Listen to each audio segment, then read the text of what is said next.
सभी ए के सबसेट है। Subset means part. इसके ही हमने पार्ट किए, ये पूरा एक सेट है, उसके हमने ये पार्ट्स किए।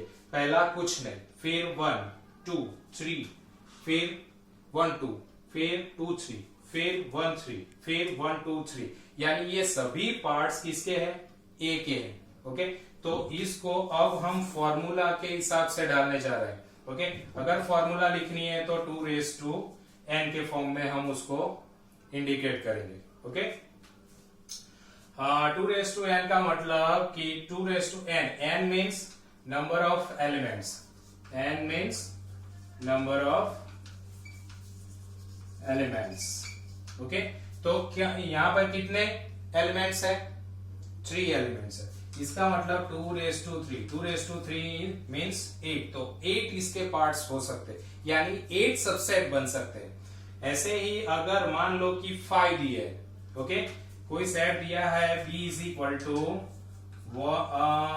A B C D और E, 1 2 3 4 5 पार्ट दिए, तो उसके सबसेट कितने बनेंगे? इस तरह से 5 बनेगा, फिर A बनेगा, फिर B बनेगा, C D E, फिर AB बनेगा, फिर AC बनेगा, फिर AD बनेगा, फिर AE बनेगा, फिर BC बनेगा, फिर BD बनेगा, फिर BE बनेगा। ऐसे ही करते करते करते कितने ऐसे सब पार्ट बनेंगे, उसके सबसेट बनेंगे, तो उसकी फॉर्मूला हम लगा सकते हैं 2n, यानी कि 2n यानी नंबर ऑफ एलिमेंट्स, तो 2 यानी 32। तो कितने उसके सब पार्ट बनेंगे? 32। तो ये है पावर सेट। ओके, क्या कहेंगे उसको? पावर सेट, यानी कि कोई सेट के सबसेट, यानी ये सभी उसके पावर सेट में आते हैं। ओके, तो हम उसको पावर के फॉर्म में हमने समझा। ओके, और एक लास्ट हमारे पास पॉइंट बाकी रह जाता है, जिसको हम समझ लेते हैं, जिसको कहते हैं यूनिवर्सल सेट।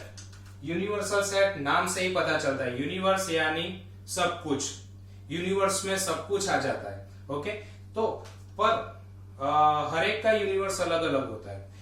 हम सबका यूनिवर्स तो पूरा ब्रह्मांड है। ओके, पर अगर मान लो मैं कहूं कि मेरा यूनिवर्स कितना है, तो मेरे घर में 4 मेंबर्स है। ओके, तो वो 4 मेंबर्स मेरा यूनिवर्स हुआ। वैसे ही आपके घर में भी अगर किसी के घर में 5 मेंबर्स है, तो वो 5 मेंबर्स उसका पूरा यूनिवर्स हुआ। ओके, उसी के साथ वो एंजॉय करता है, घूमता है, खाना भी खाता है, सब कुछ। तो वैसे ही यहाँ पे यूनिवर्स सेट, यानी कि हम जो सेट ले रहे हैं उसमें जितने भी एलिमेंट्स उसके हैं, वो उसका यूनिवर्स। यूनिवर्स सेट को डिनोटेड बाय कैपिटल U से हम डिनोट करते हैं। ओके, अगर लिखना है तो उसमें सभी एलिमेंट्स आ सकते हैं, पर अगर मान लो कि मेरे घर के मेंबर्स है तो 4 है, तो 1 2 3 और 4 मेंबर्स मैंने लिखे हैं, तो 4 मेरे घर का यूनिवर्स हो गया। ओके, तो जब भी यूनिवर्स की बात हो, जिसका भी यूनिवर्स की हम बात करेंगे, तो उसको यूनिवर्स के फॉर्म में इस तरह से हम लिख सकते हैं। ओके, और आज जितनी भी बातें पढ़ी वो सभी हमारी नेक्स्ट एक्सरसाइज 1.3 में वो सभी बातें आ रही है, तो आपको 1.3 की एक्सरसाइज होमवर्क में करनी है। Okay, thank you.